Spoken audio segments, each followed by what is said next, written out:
इतने कच्चे काम के खिलाड़ी है कि सिर्फ अफवाह सुनकर एक मंत्री कैबिनेट से इस्तीफा। समाप्त कीजिए संजय राउत जी, अब आप समाप्त। आप तो शुरू नहीं किया, आप क्या खत्म करने की बात कर? नहीं, आपको 2 ही मिनट है ना, तो उसी में नहीं, हर पार्टी को देखिए, हर एक पार्टी को सुनना है। नहीं, हमको मालूम है। आप नहीं, आप बाद में बोल लीजिएगा, अभी दूसरे दिन पर बोल लीजिएगा। इसमें हर एक पार्टी का ओपिनियन लेना है, ये बड़ा महत्वपूर्ण बिल है। हाँ, आप कहते हैं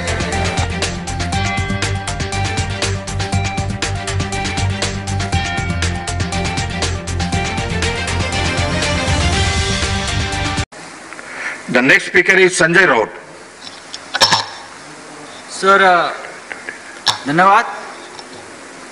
आज देश में हमारी 50% आबादी और 70 करोड़ लोग खेती से जुड़े। पूरा देश जब लॉकडाउन में घर में बैठा था तब हमारे किसान थे जो खेती में खून पसीना बहा रहे थे और इसलिए हम आज अनाज खा रहे हैं। सरकार बार बार ये कहते आई है कि किसानों की इनकम डबल करेंगे, लेकिन आज जो बिल आप ला रहे हैं जिसमें आपने कहा कि ये किसान के हित में है, क्या आप देश को आश्वस्त कर सकते हैं कि ये जो बिल है, 3 बिल है एग्रीकल्चर रिफॉर्म के बिल, ये मंजूर होने के बाद हमारे किसानों की इनकम सचमुच डबल हो जाएगी और एक भी किसान इस देश में आत्महत्या नहीं करेगा, उनके बच्चे भूखे नहीं सोएंगे? आप अगर इस देश को, किसानों को इस बारे में आश्वस्त करते हैं तो मुझे लगता है ये सरकार की सबसे बड़ी उपलब्धि होगी। आज देखता हूं मैं पंजाब हरियाणा के किसान सड़क पर आए। अगर ये एग्रीकल्चर रिफॉर्म की बात है तो किसान प्रोटेस्ट क्यों कर रहे हैं, किसानों पर लाठी क्यों चल रही है? और दूसरी बात है, अगर ये बिल किसान विरोधी है तो पूरे देश में विरोध क्यों नहीं हो रहा है? उसका मतलब है कि ये बिल के बारे में भ्रम है, थोड़ा कंफ्यूजन भी है। कृषि बिल के बारे में प्रधानमंत्री जी ने कहा ये किसानों के लिए नई क्रांति है, नई आजादी है। एमएसपी और सहकारी खरीद की व्यवस्था खत्म नहीं की जाएगी, ये सिर्फ अफवाह है। तो क्या अकाली दल के मंत्री ने एक अफवाह पर भरोसा रखकर कैबिनेट से इस्तीफा दिया?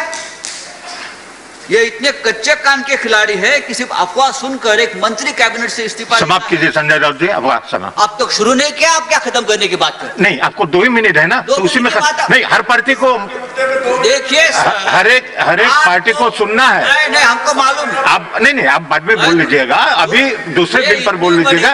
इसमें हर एक पार्टी का ओपिनियन लेना है, ये बड़ा महत्वपूर्ण बिल है। हाँ, आप कहते हैं, आप देखो किसान का वो कभी बाद में कर लीजिएगा, लेकिन इस बिल में अभी आपका 2 मिनट है, 2 मिनट हो चुका है, प्लीज समाप्त कीजिए। आपने एपीएमसी मंडी की व्यवस्था खत्म करने के लिए जो बिल लाया है, आप कहते हो एपीएमसी भी रहेगी और मंडी के बाहर भी माल बेचा जाएगा और आप कहते हैं 1 नेशन 1 मार्केट। तो ये आपने 2 मार्केट बना दिए, एक मंडी के अंदर भी मार्केट है, एक मंडी के बाहर भी मार्केट है। मंडी के बाहर के मार्केट जो है वो कॉरपोरेट लोगों के हाथ में है, बड़े बड़े कंपनी, ईस्ट इंडिया कंपनी के हाथों में है और धीरे धीरे ये लोग मंडी में भी जाएंगे और मंडी का भी कब्जा करेंगे। आप समाप्त कीजिए। नहीं समाप्त सर, 2 मिनट नहीं हुए सर। नहीं, 2 मिनट हो चुका आपका और आपको ज्यादा मैंने दिया है, मुझे 2 मिनट से ज्यादा मैंने दिया है। आप समाप्त करें, मैं मुझे दूसरे स्पीकर बुलाना पड़ेगा। धीरे धीरे ये खेती का व्यवसाय, ये खेती भी कॉर्पोरेट में हाथ जा रही है, निजी लोगों के हाथ में जा रहे हैं, उसको हमको बचाना पड़ेगा। और ये 2-2 मिनट की जो बात आप करते हो या 2 घंटे की चर्चा की बात करते हो, ये भी किसानों के ऊपर अन्याय है। अगर आप किसानों के हित की बात करते हो, 2 या 3 बिल एग्रीकल्चर रिफॉर्म के लिए लाते हो और जो लोग बात करना चाहते हैं इस बारे में, धन्यवाद, तो धन्यवाद। 1 मिनट देते हैं, उसके लिए पूरा 1 दिन की चर्चा होनी चाहिए, 1 दिन का विशेष सत्र बुलाना चाहिए, तब इस प्रकार के बिल। आपके सजेशन नोट किया गया है, धन्यवाद। Next speaker is Vinay Viswam.